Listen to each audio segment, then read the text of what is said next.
दिवाळीतील एक महत्त्वाचा आणि एका अतूट नात्याचा सण म्हणजे भाऊबीज। या दिवशी बहीण भावातील हे बंधन अधिक फुलून येतं।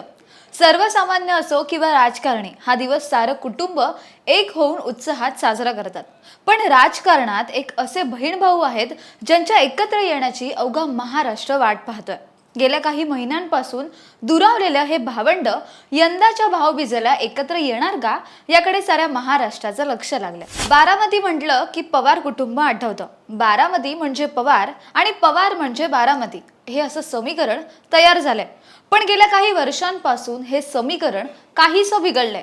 1999 साली झालेल्या राष्ट्रवादी काँग्रेस पक्ष स्थापनेपासून ते वयाच्या 82व्या वर्षापर्यंत शरद पवारांसोबत असलेले अजित पवार यांनी या वर्षी 4 जूनला काकांची साथ सोडण्याचा निर्णय घेतला आणि तेव्हापासून पवार विरुद्ध पवार असा नवा संघर्ष संपूर्ण महाराष्ट्राला पाहायला मिळतोय। राजकीय क्षेत्रात कितीही मतभेद असले तरी वैयक्तिक आयुष्यात कुटुंब म्हणून आपण एक असतो, हे पवार कुटुंब आजवर दाखवून देत आहेत। पण अगदी लहानपणापासून सोबत असलेली ही दोन भावंड राजकीय आकांक्षेमुळे दुरावलेली दिसतात। सुप्रिया सुळे आणि अजित पवार एकाच कुटुंबात वाढलेले आणि शरद पवारांच्या छत्रछायेत मोठी झालेली ही भावंड संपूर्ण महाराष्ट्राला परिचित आहेत। पण 2019ला सोशल मीडियावर पहाटेच्या शपथविधीचा फोटो व्हायरल झाला आणि तेव्हापासून पवार कुटुंबात सारं काही आलबेल नाही हे जगासमोर आलं।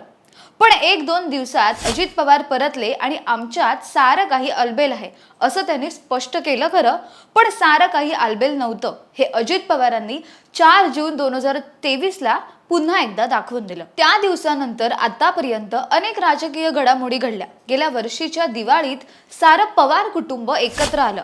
सर्व मतभेद विसरून उत्साहाचा आनंद साऱ्या कुटुंबाने मिळून मिसळून साजरा केला। लोकसभा निवडणुकीच्या तोंडावर मात्र या बहीण भावंडात वितुष्ट निर्माण होईल अशा घटना घडत गेल्या। अजित पवारांनी शरद पवारांची साथ सोडून स्वतःचा पक्ष स्थापन केला। मूळच्या राष्ट्रवादीचे चिन्ह पळवले। लोकसभा निवडणुकीत तर सुप्रिया सुळे यांच्या विरोधात अजित पवारांनी स्वतःची पत्नी सुनेत्रा पवार यांना उभं केलं, पण सुनेत्रा पवार यांना पराभव स्वीकारावा लागला होता। आणि आता शरद पवारांनी विधानसभा निवडणुकीत अजित पवार यांच्या विरोधात त्यांचे पुतणे युगेंद्र पवार यांना उमेदवारी दिली। त्यामुळे पवार कुटुंबातील संबंध आणखी ताणलेत। मात्र भाऊबीजेच्या या निमित्ताने अजित पवार आणि सुप्रिया सुळे हे बहीण भाऊ एकत्र येतील असं वाटतं। एकत्र आल्यास जनतेमध्ये संभ्रम निर्माण होईल आणि माध्यमांमध्ये चर्चा रंगतील, या हेतूने कदाचित त्यांनी भेट टाळली असावी। गेल्या वर्षी रक्षाबंधनाला पवार कुटुंब हे एकत्र दिसतील अशी शक्यता होती, मात्र त्याही वर्षी त्यांची भेट झाली नाही। 1967 सालापासून पवार घराण्यात दिवाळी सण हा सहकुटुंब सहपरिवार साजरा केला जातो। या दिवशी संपूर्ण पवार कुटुंब हे एकत्र येतं। पण गेल्या काही महिन्यांपासून बदलत्या राजकीय स्थितीमुळे हे कुटुंब कधीही एकत्र दिसलं नाहीये। अजित पवार आणि सुप्रिया सुळे हे चुलत बहीण भाऊ, पण सख्या भावंडांसारखा जिव्हाळा लावलेलं हे नातं।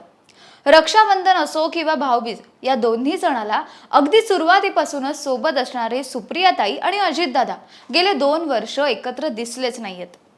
लोकसभेत झालेल्या पराभवानंतर अजित पवारांनी अनेक वेळा आपली चूक झाल्याचं देखील मान्य केले।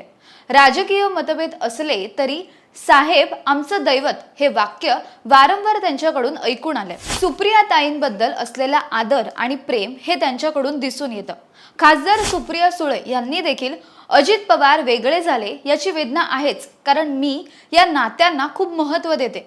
नाती फक्त रक्ताची नाहीत तर प्रेम आणि विश्वासाची असतात। सत्ता आणि पैसा येतात आणि जातात, पण नाती ही महत्त्वाची असतात, तीच टिकतात असं म्हणत आपल्या भावना त्यांनी व्यक्त केल्यात। अनेक वर्षांपासून पवार कुटुंबात साजरा होणारे हे सण आणि त्यांची दिवाळी ही बारामतीकर अगदी आपल्या कुटुंबाप्रमाणे साजरा करतात। बारामतीकरांची गर्दी ही पवारांच्या दारी दिसून येतेच, पण पवार कुटुंबात पडलेल्या या फुटीनंतर बारामतीकरांमध्ये देखील एक संभ्रम निर्माण झाल्याचं दिसतंय।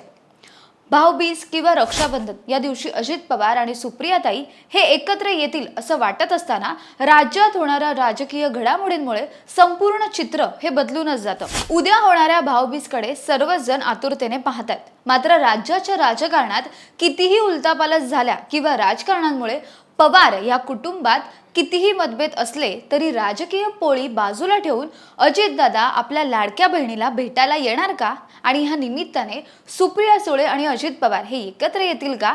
तुम्हाला काय वाटतं हे कमेंट करून नक्की कळवा आणि मुंबई आउटलुकला सबस्क्राईब करायला विसरू नका.